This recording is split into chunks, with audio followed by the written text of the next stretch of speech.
Peter, who had a pattern of verbally mistreating me and exerting control over my actions, was unfaithful to me. During a trip with his mistress, they were both involved in an accident.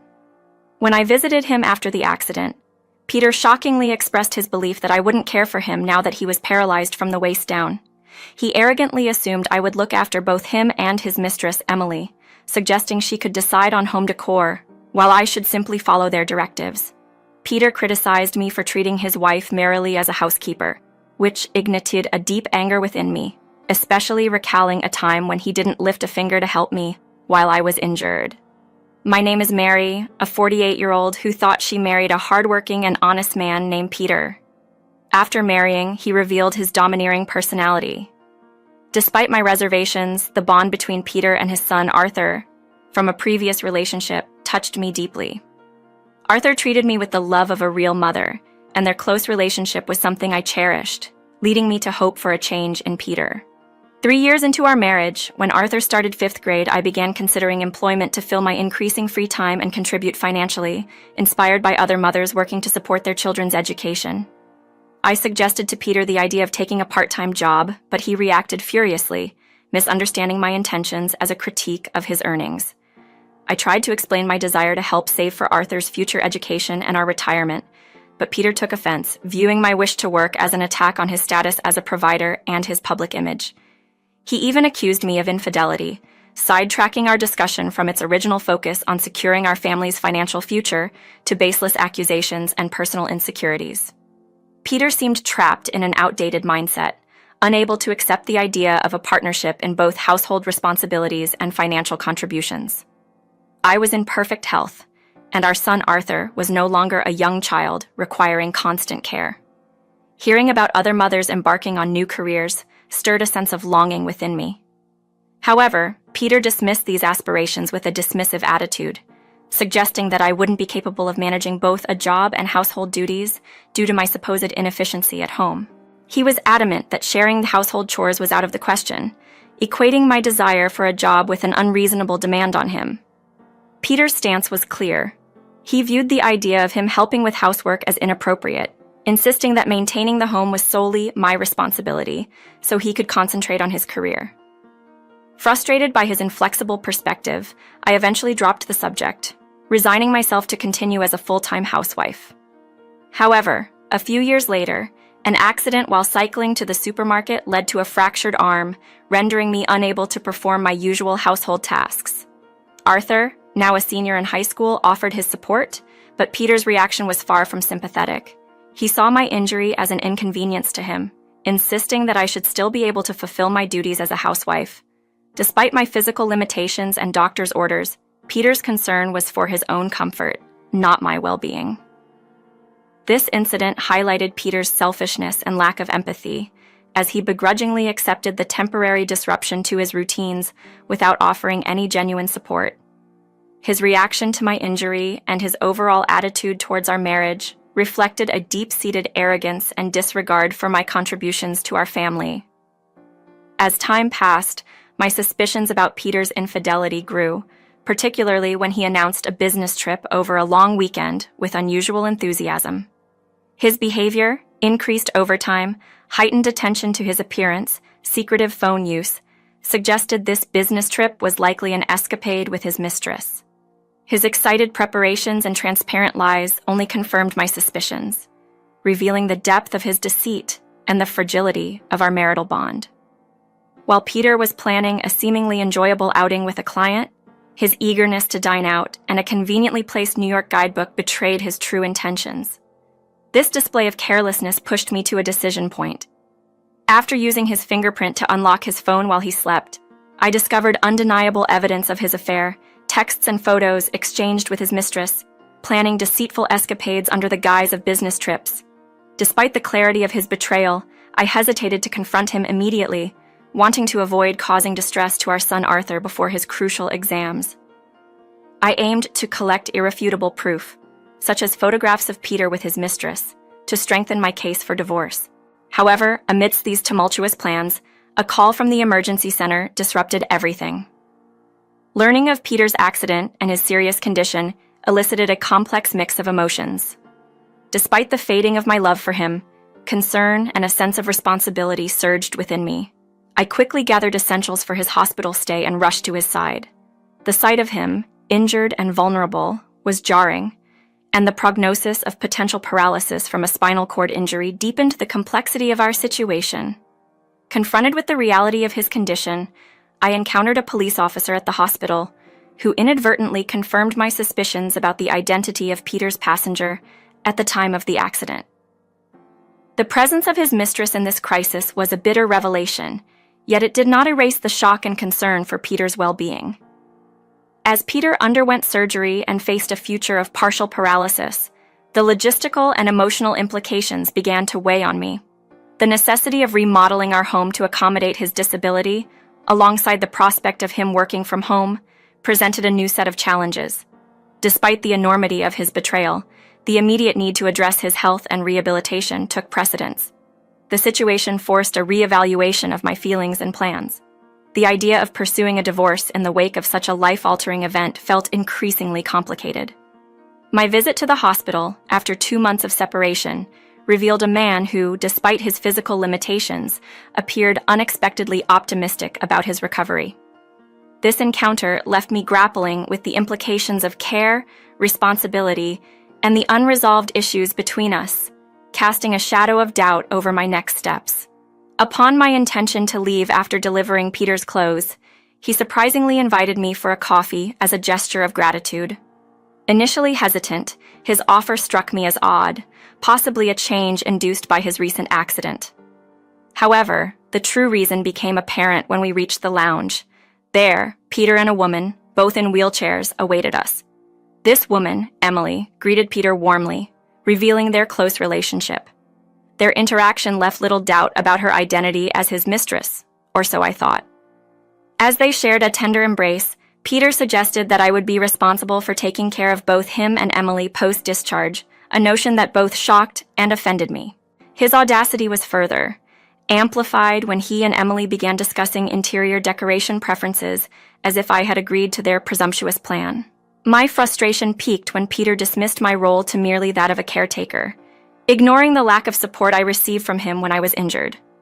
I was ready to reject their absurd request outright when Peter clarified Emily's identity, introducing her as the wife of his manager, not his mistress. This revelation was accompanied by Emily's polite greeting, which did little to dispel my skepticism. Peter attempted to dispel the misunderstanding by explaining his platonic relationship with Emily, citing their age difference and her preference for older men as evidence against the accusation of an affair. Despite his efforts to justify their relationship as purely adversary, particularly concerning personal troubles, his past behavior made his denial difficult to believe. Emily's reaction, suggesting jealousy on my part, only added insult to injury, especially given Peter's historical indifference to my own concerns. Their explanation of how the accident occurred, a mere coincidence born from an impromptu meeting, did little to assuage my doubts, given Peter's talent for deception. This encounter not only highlighted Peter's knack for manipulation, but also underscored the complexity of navigating trust and betrayal within our strained relationship. In a conversation that quickly spiraled into confrontation, Emily suggested she felt reassured at the prospect of being cared for by me, Peter's wife, which I immediately contested. Emily's insinuation that my role as a caretaker for Peter's son, who is not biologically related to me, somehow obligated me to extend the same care to her, was both mocking and misplaced. Peter, joining in, implied that my decade of support obligated me to care for him, and, by extension, Emily as well. Their logic was baffling, pushing me to the edge of my patience. I called out the absurdity of their explanation, demanding honesty about their affair, which they both denied until I presented incontrovertible evidence from Peter's phone. Peter's reaction to my discovery, accusing me of violating privacy, was ironic considering the circumstances. His attempt to diminish my role in Arthur's life, despite my significant emotional investment, struck a deep chord. Amid this heated exchange, the arrival of Mr. Jonathan, Emily's husband and Peter's manager, in a hospital bed added a dramatic twist. His sudden appearance, along with the revelation that he was the victim of the accident caused by Peter, unveiled a complex web of deceit. Mr. Jonathan's casual demeanor and his decision not to inform Peter of his presence suggested a planned confrontation. The dynamics shifted dramatically with Mr. Jonathan's involvement, revealing that the accident was more than a simple mishap. It was a collision that involved significant figures in our lives. Peter's unawareness of the full extent of the accident and the identities involved highlighted a profound disconnect and deception between him and Emily.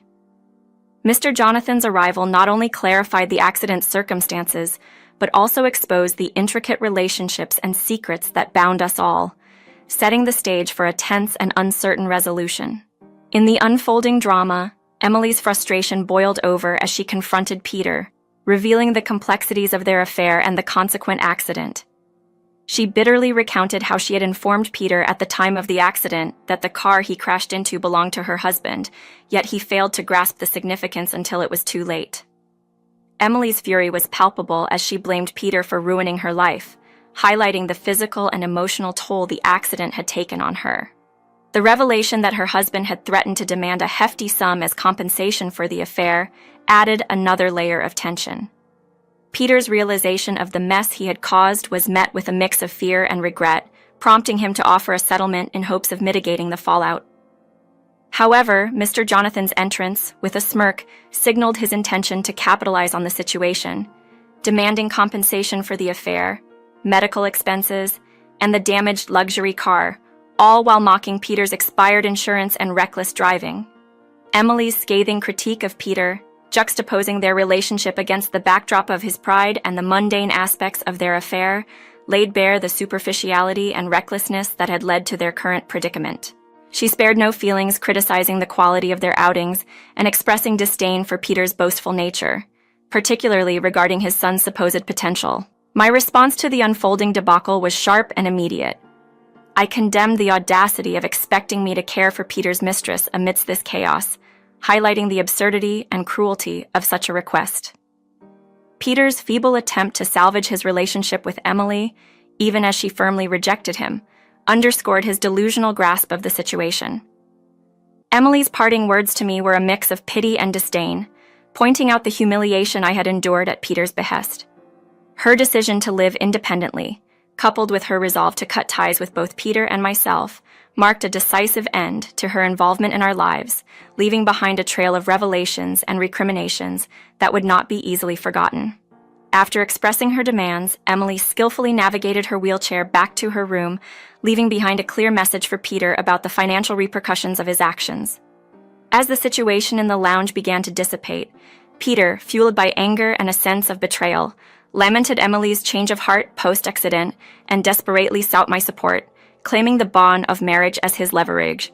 However, my patience had reached its limit. I presented Peter with divorce papers, no longer willing to postpone the inevitable due to the impending exams or any other reason.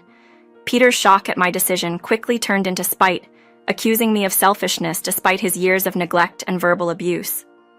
His reminder of his support over the years only served to reignite my resolve, highlighting his hypocrisy and lack of empathy towards me, especially during my times of need. Peter's attempt to justify his lack of care by blaming my previous injury on my own carelessness was met with a cold reflection of his current predicament. His reluctant agreement to sign the divorce papers marked the end of our tumultuous marriage, with a bitter exchange of words about the finality of our separation. The tension escalated with Arthur's unexpected entrance, confronting Peter about the misuse of his college savings.